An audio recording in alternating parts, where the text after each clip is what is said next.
We're at an interesting time for our industry. If you look at large industries in the past, the automobile industry, the tobacco industry, firearms industry, at some point there was a regulatory tsunami that hit them based on populist sentiment about their products, the services that they offered. Think of pharmaceuticals, other industries. We're there now with the data industry. There's been a long understanding of the internet working to bring people to the products and services that they want, that they're seeking. And the world embraced that, and America embraced that, and members of Congress embraced that. But through a number of events over the last 5+ years, and a lot of people pin this back to the 2016 election and the emergence of foreign interference and the manipulation of social media to push out different messages that most of the time were not accurate with a certain candidate's persona or message, and they were propped up by other groups. America started to have an erosion of trust with their use of data and what large data companies, and by extension small data companies, were doing with their data and how it was being used. Europe passed the General Data Protection Regulation, GDPR, which ushered in a whole new regime of regulation on the use of consumer data in Europe and the way that consumers would consent to that data being used. And Congress in Washington, D.C. and state governments looked at that and thought, we should do something like that. We should think of a new data regime in America. But these issues are so complex, they're a mile wide, they're a mile deep, and it's hard for members of Congress, but for 20 to 30 of them, or maybe even a smaller cohort, to understand that value exchange behind how data is used to bring people the services they want, how targeted ads are more palatable to users than contextual ads, we've seen that in studies, and to enable smaller companies to monetize by selling and sharing of data in order to bring the services that people like to a certain blog or to a certain product offering. They use data to build their businesses and to become the entities that they are. And California passed the California Consumer Privacy Act, which was buoyed by a very dogged individual and a well-financed and organized effort that put a ballot initiative into a law very quickly. And by the time industry and entrepreneurs and businesses realized what was in the law, it had already, or in the ballot initiative, it had already been turned into a law, and it's now going to be the de facto privacy law of the land in America. This has done a number of things to the progression of privacy legislation.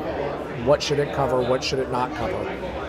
And after California, we're likely to see a handful of other states pass state-level privacy laws, which is going to create a patchwork of many different privacy laws across the country, which will make individual user experiences disjointed and possibly confusing to consumers.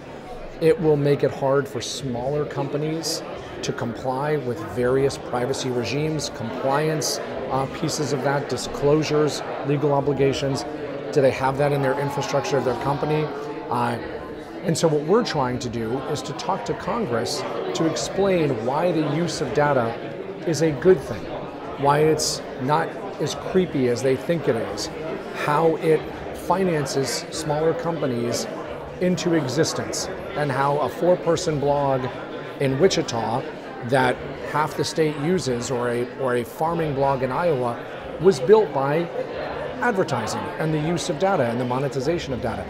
That story is not getting told in Washington, that narrative, in a way that's resonating with lawmakers, and all they're seeing is we turn over our data for one use and then it goes off into a million different places, and that's wrong. What we're trying to message and what we're trying to explain is the use of that data is done in a responsible way by IAB's companies, by the companies here, but we're not explaining the uses of that data fully enough for regulators and lawmakers to understand those uses. And we need to do that much better at the end of this year, 2020 and beyond. So the tsunami, is it offshore a little bit? Is it cresting? what's the scenario and what are the implications for publishers, for your membership? Sure. Again, the use of data for anything other than first-party purposes is what we're seeing as being demagogued the most. If I log into the Washington Post or I authenticate into my sports site with my email address and password or my zip code, I only want it used for that website. Yet once I do that, it gets shared or sold or sent somewhere else for purposes that I didn't know, that I didn't intend, that I didn't want. And the burden is on the consumer to read privacy policies and understand how companies use that data. And universally, I think individuals don't go through those privacy policies and have that understanding.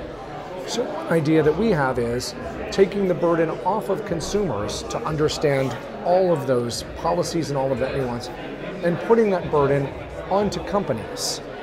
And under a set of per se reasonable and per se unreasonable uses of data, things that are just completely off limits, the burden goes onto the companies and the enforcement comes under new government powers at the Federal Trade Commission. This is one idea, is consumers are just going to click through cookie banners, I accept notices, everything else to get to the content they want.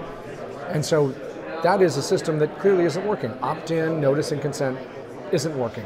How do we shift that burden off of consumers and onto companies to make sure we're using that data responsibly? And then how is it enforced? What's the oversight mechanism? So that's one thing we're looking at. But again, if there is not a fundamental understanding of the supply chain, the online ecosystem, the value exchange of data for free access, the ad-supported internet, that's a story that we need to tell better.